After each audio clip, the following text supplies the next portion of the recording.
दुनिया के दोस्तों, कैसे आप लोग। मैं उम्मीद करता हूँ आप लोग अच्छे होंगे और अपनी जिंदगी का निर्वहन बड़ी खूबसूरती के साथ कर रहे होंगे। आज हम बात करेंगे रामायण की। रामायण वही रामायण जो युग युग से एक ही आपके जिंदगी में, जिसको बोलते हैं ना कि एक कोई एक ग्रंथ होता है, उस ग्रंथ के कुछ मायने होते हैं। तो रामायण के मायने हमारी जिंदगी में बहुत ज्यादा हैं। रामायण किसी एक ही धर्म से सरोकार नहीं रखती। रामायण एक महाग्रंथ है, परम ग्रंथ है, जो हर इंसान और इंसानियत के लिए होता है। यानी रामायण अगर किसी ने पढ़ ली तो उसकी जिंदगी सुधर जाएगी और इससे कोई फर्क नहीं पड़ता है कि वो व्यक्ति किस तबके से हो या किस जाति से हो, किस धर्म से हो। वैसे भी धर्म और जातियां तो इंसान ने बनाई है, लेकिन रामायण जो है वो ईश्वर की एक रचना है। जिस तरह से बाइबल ईश्वर द्वारा लिखित है, जैसे गुरु ग्रंथ ईश्वर द्वारा लिखित है, जैसे कुरान ईश्वर द्वारा लिखित है, उसी प्रकार रामायण का भी जो विस्तार है वो पूरी दुनिया के ऊपर उसका एक अधिकार है। रामायण किसी एक व्यक्ति का मतलब की सोच नहीं हो सकती है। वो रामायण कभी एक व्यक्ति का आदर्श नहीं हो सकता है। वो रामायण वो है जो कि सभी का आदर्श है। लेकिन रामायण आदर्श सभी का हो सकता है, हो सकती है, लेकिन रामायण पर काम करना हर एक के नसीब में नहीं होता। तो रामायण में जो भी कुछ हुआ, जिस चीज की वजह से हम रामायण को जानते हैं, घर घर में रामायण को जिस व्यक्ति ने पहुंचाया, वरना लोग बाग रामायण के किस्से जानते थे, कहानियों को थोड़ी थोड़ी बीच बीच में से जानते थे, लेकिन एक जो पूरा क्रमवार तरीके से जिसने बहुत बढ़िया तरीके से समझाया, बहुत गहराई से, कि आज लोगों को पूरा एक जिसको बोलते ना कि एक पूरी श्रेणीबद्ध एक कोई चीज होती है जो कि बच्चे बच्चे को एक एक उसका पूरा मालूम है कि भाई कौन सी चीज कब कहाँ कैसे होती है। इसका श्रेय जाता है रामानंद सागर साहब को। रामानंद सागर साहब खुद एक राम भक्त रहे और ये उनका प्रसारण हुआ था टेलीविजन पर। रामायण का 86-87 से बात चली थी, प्रसार भारती और मंडी हाउस, न्यू दिल्ली, मुंबई से मंडी हाउस, बहुत सारे चक्कर लगते थे उन लोगों के। तो रामानंद सागर के बारे में ये कहा जाता है कि रामानंद सागर को पहले से ही ये मालूम था कि रामायण वही बनाएंगे, क्योंकि उनकी लाइफ में, उनकी जिंदगी में कुछ इस तरह के इत्तेफाक हुए। बहुत लोग ऐसे आए जिन्होंने भविष्यवाणियां की कि आपका जो जन्म है वो मूलतः किस लिए हुआ है, वो रामायण को फिर से बनाने के लिए हुआ है। और इलेक्ट्रॉनिक मीडियम पर अगर रामायण को किसी ने दिखाया, सबसे पहले दिखाया और सबसे अच्छी खूबसूरती के साथ दिखाया, मैं सबसे पहले इसलिए बोलूंगा क्योंकि उसके बाद में भी रामायण को बहुत लोगों ने दिखाने की कोशिश की अलग अलग अंदाज में, लेकिन जो एक असर, जो धार्मिकता, जो पवित्रता रामानंद सागर साहब की रामायण में है, वो किसी और रामायण में आपको कभी देखने को मिलेगी ही नहीं। चाहे तो वो कहानी को दिखाने का क्या तरीका है, पटकथा, संवाद, स्क्रीन प्ले, वो सारी चीजें। फिर उससे भी बड़ी बात की पात्रों का चयन। जो भी कोई पात्र हमें रामायण में दिखते हैं, अब वो पात्रों में आप देखिए राम, तो अरुण गोविल राम ही लगते हैं। आप देखिए सुनील लहरी, वो आप देखिए वो आपके लक्ष्मण ही लगते हैं, है ना। संजय जोग भरत ही लगते हैं। समीर राजदा वो पूरा शत्रुघ्न ही लगते हैं। उधर अरविंद त्रिवेदी साहब जो कि परम राम भक्त रहे अपनी जिंदगी में, उनका इंतकाल हो गया अभी 2-3 साल पहले। परम राम भक्त रहे अपनी जिंदगी में, अपने सिग्नेचर से भी पहले वो श्री राम लिखते थे। उनको भी इसमें रावण का रोल करने का मौका मिला। आप समझें, जो व्यक्ति परम राम भक्त है उसे रावण का रोल अदा करने का मौका मिला। और आप ताज्जुब करेंगे इस बात को कि क्या रोल किया है उन्होंने, उनसे बेहतर क्या कोई रावण का रोल कर सकता था। हालांकि बहुत फिल्में आई उनसे पहले, लेकिन वो बात नहीं जमी जो अरविंद त्रिवेदी में जमी थी। अरविंद त्रिवेदी के अलावा आप देखिए, सीता जी के लिए आप देखिए दीपिका चिखलिया। क्या दीपिका चिखलिया से अच्छा कुछ कर सकते थे रामायण में सीता के लिए? आप जितनों के नाम देखेंगे, आप मंथरा देखिए, ललिता पवार, कोई हो सकता था क्या उन जैसा? आप देखिए दारा सिंह साहब जो कि हनुमान जी बने, और मेरे ख्याल में हनुमान जी अगर कोई बन सकता है तो वो दारा सिंह साहब से ज्यादा कोई और हो ही नहीं सकता था। तो जहां तक पात्रों के चयन की बात भी रही, रामायण उस चीज में भी सर्वश्रेष्ठ है।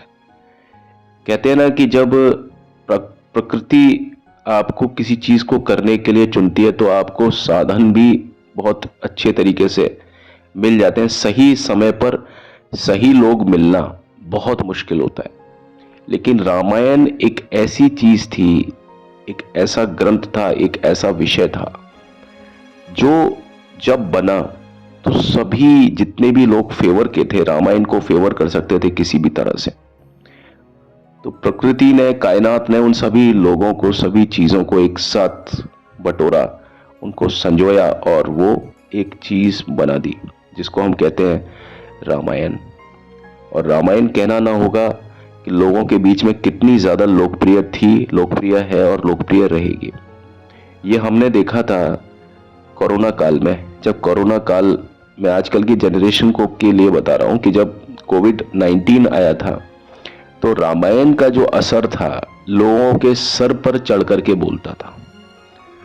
यानी उस समय जो बच्चे जिन्हें रामायण के बारे में मालूम नहीं था, जो आज से 20-25 साल पहले पैदा हुए नहीं थे, मतलब अभी 20-25 साल के भीतर भीतर जो बच्चे पैदा हुए, अब जो जवान भी हुए, उन्हें रामायण के बारे में मालूम ही नहीं था।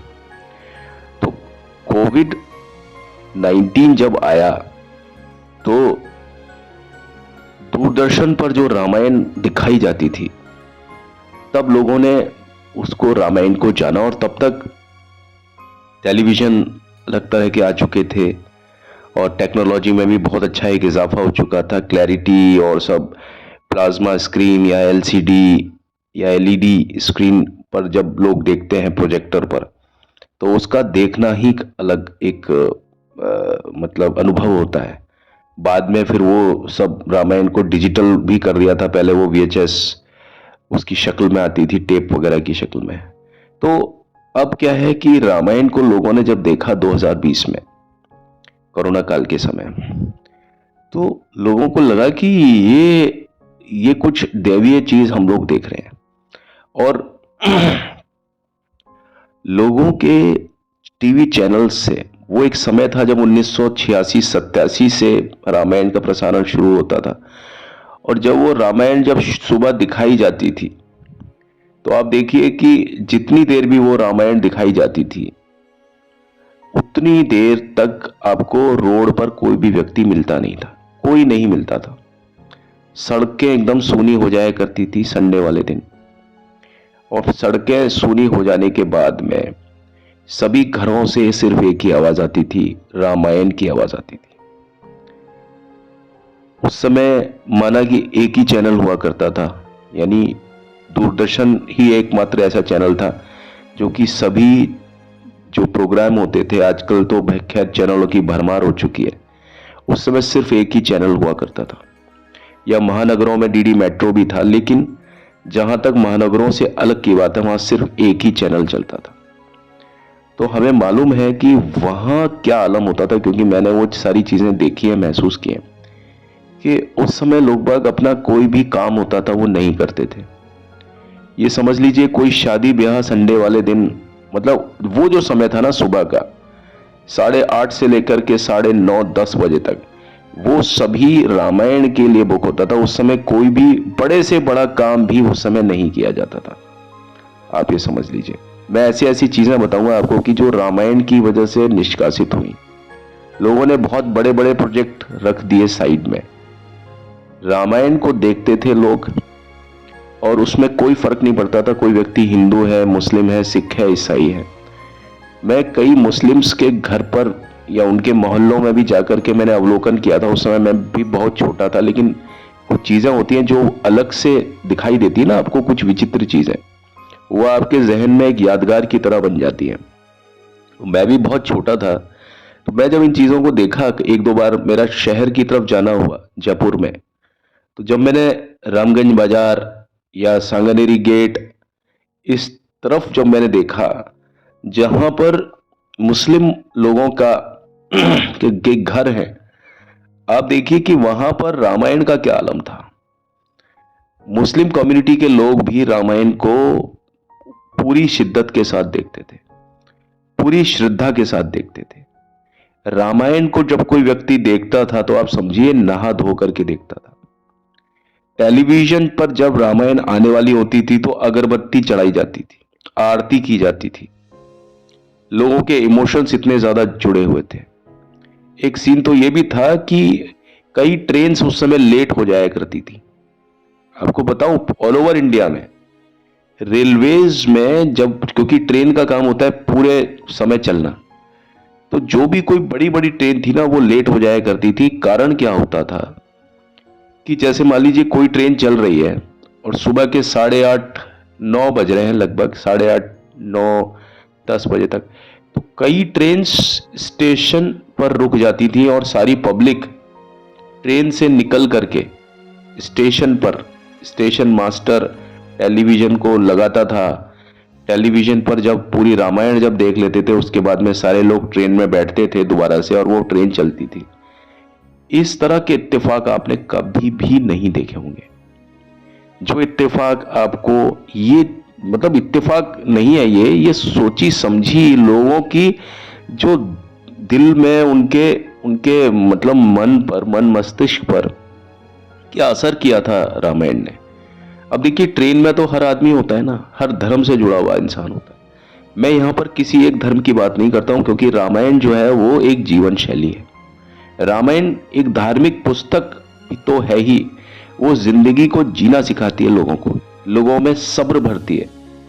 आप देखिए, रामायण वो लोग पढ़ते हैं, क्योंकि हम तो कानून से जुड़े हुए लोग भी हैं, तो हमें मालूम है रामायण अक्सर वही लोग पढ़ते हैं या वही उन्हीं लोगों को रामायण दी जाती है।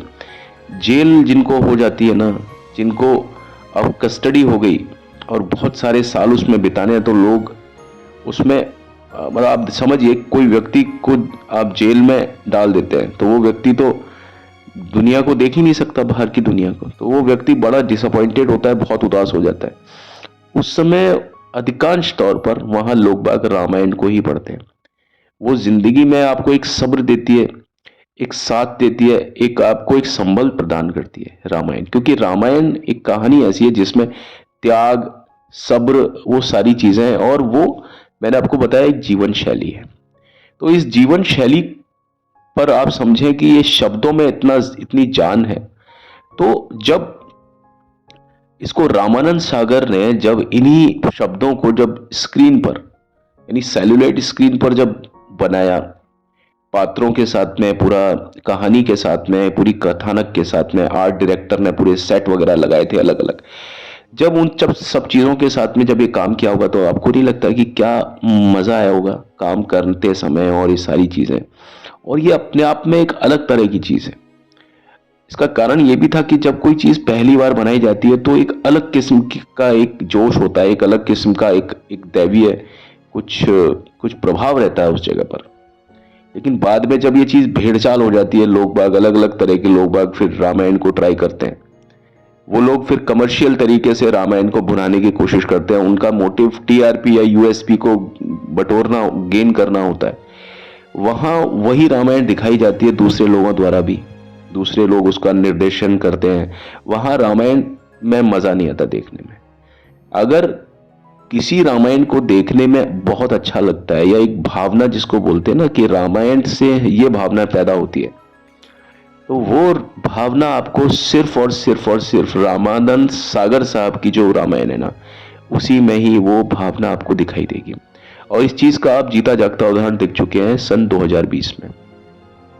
आप समझिए कि वो चीज बनी थी 1986-87, 1986-87 में, और उसको फिर दोबारा से प्रदर्शित किया सन 2000 में। और 2000 में तो उसका आप समझिए पॉपुलैरिटी, उसकी लोकप्रियता बहुत ज्यादा आगे थी, बहुत ज्यादा। इसका मतलब क्या हुआ कि जो चीज खूबसूरत है, जो चीज वास्तव में सदाबहार है, जो चीज वास्तव में सत्य है, जो सार्वभौमिक है, वो कभी भी उस चीज को आप दिखाएंगे ना तो वो कभी भी उसका तिलिस्म, उसका जादू कभी कम नहीं होगा। आप आज भी अगर रामायण देखते हैं, यानी 2020 अभी ज्यादा पुरानी बात नहीं है, 2-3 साल पुरानी बात बता रहा हूं, तो आजकल भी आपका जो रामायण काम करती है ना, वो सिर्फ और सिर्फ रामानंद सागर साहब की रामायण काम करती है। हालांकि उससे पहले कई फिल्में बन चुकी जो राम के चरित्र पर, राम की जिंदगी पर आधारित थी। संपूर्ण रामायण नाम की भी एक फिल्म बनी थी, आप देखिए, उत्तर रामायण, और इस तरह की फिल्में बनी थी। लेकिन फिल्मों में क्या होता है कि हर चीज को 3 घंटे में, 2.5 घंटे में डालना होता है, तो वहां यह मुनासिब नहीं होता कि किसी चीज को बहुत ज्यादा ठहर करके बनाया जाए। तो लेकिन रामायण जो था ना, पूरा का पूरा एक एक धारावाहिक था, बहुत लंबा एक एपिसोड। तो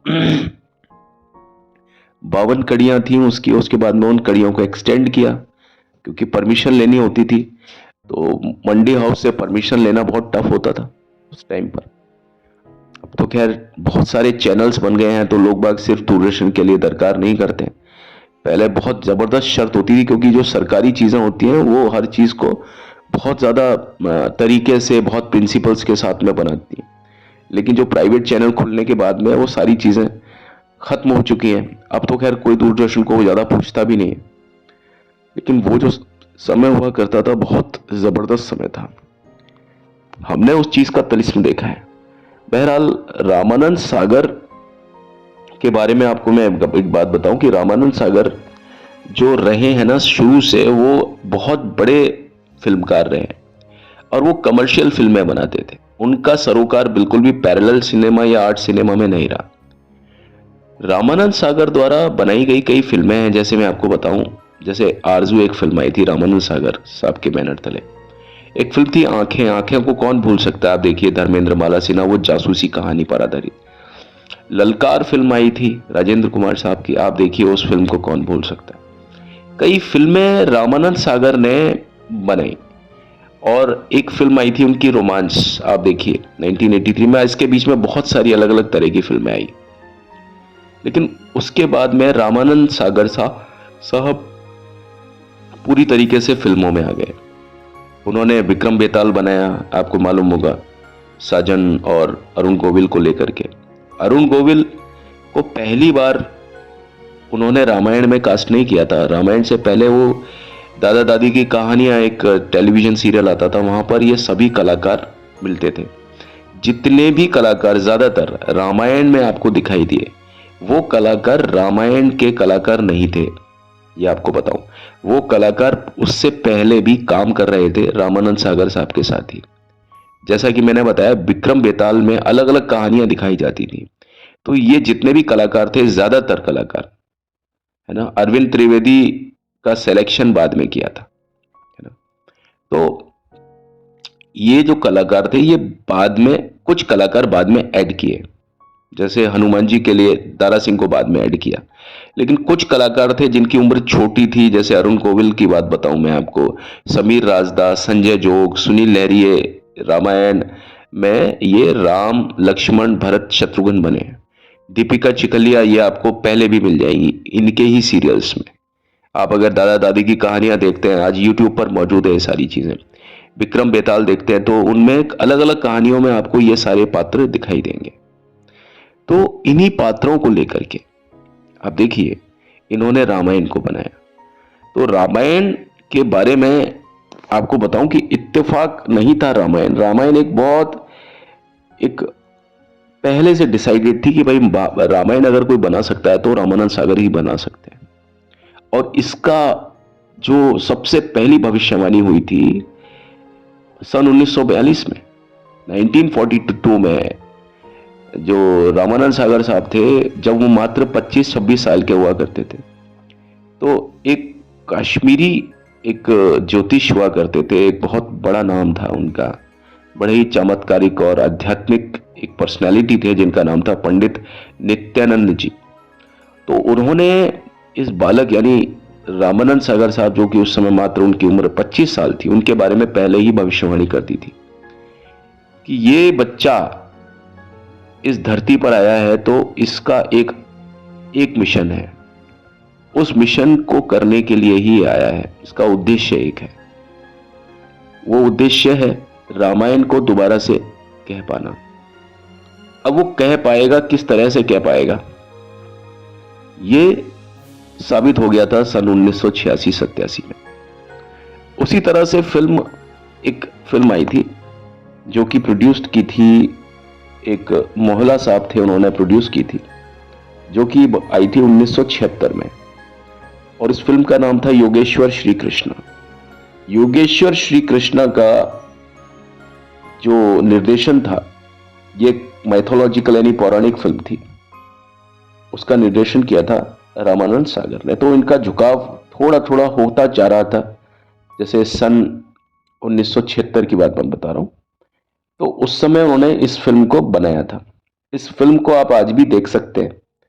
इसमें शशि कपूर और कृष्णा, शशि कपूर और कृष्णा दोनों एक ही कैरेक्टर लगते हैं आपको, ये समझ लीजिए। यानी शशि कपूर को कृष्णा के अवतार में दिखाया।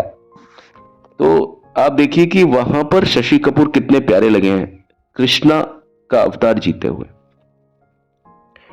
और आपकी जानकारी के लिए बता दूं कि उस फिल्म को जो क्लैप किया था, यानी मुहूर्त का जो क्लैप शॉट था, वो बीजेपी सुप्रीमो लाल कृष्ण आडवाणी साहब ने दिया था। और हालांकि वो उस समय मौजूद थे मुहूर्त शॉट पर, लेकिन उस समय लाल कृष्ण आडवाणी साहब भी इस बात को नहीं जानते थे कि यही बालक आगे चल के